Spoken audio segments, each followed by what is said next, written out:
One of the biggest reasons I was able to move up in my career the way that I have, it wasn't luck. It wasn't me waiting for a title or a promotion. It was cross-training. I cross-trained religiously. The people who rise the fastest are the ones that can not only do their job, but do other people's jobs as well.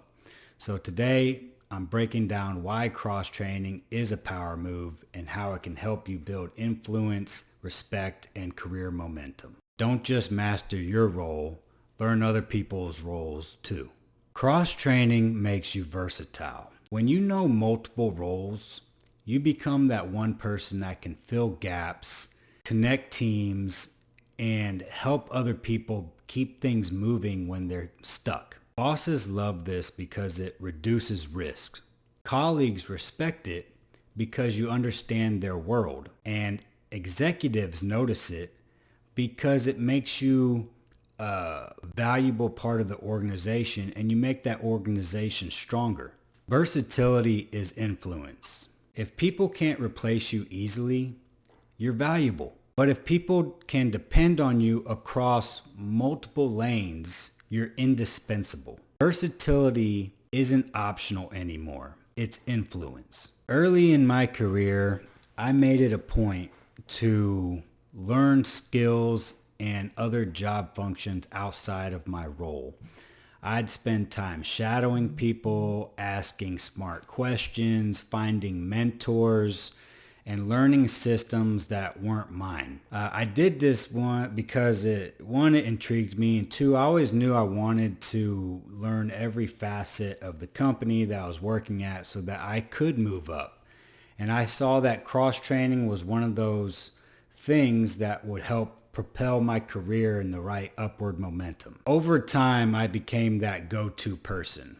When someone left, I could step in and fill that gap until they found someone else to fill that role. When a project needed momentum, I already knew the pieces that fit in and got it back on track. And that's how I got pulled into bigger conversations. I earned more trust. And eventually, with that, I started getting promoted. Cross-training didn't just help me do more. It positioned me as a problem solver.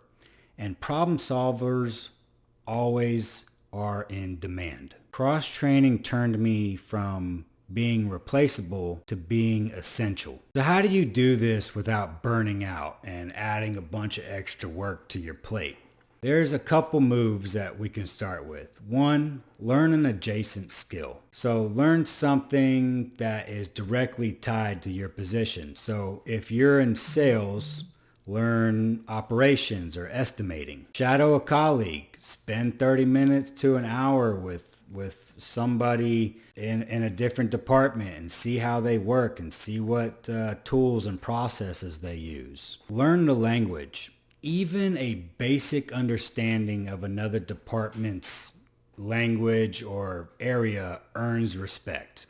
You don't need to be an expert in that area. You just need to be fluent enough to connect the dots. And that's where influence lives. Don't aim to do everything. Aim to understand enough to connect the dots. Cross-training is a silent power move. It makes you versatile, it makes you visible, and it makes you a leader before you even ever get a title. So the next time you're thinking about career growth, don't just ask, what do I do? Ask, what else can I learn to help me make me more indispensable? Because the people who cross-train don't just survive the workplace game, they win it. Cross-trainers don't wait on promotions. They create them. If you want more strategies like this, follow Power Moves at Work, follow the community, and let's get this together.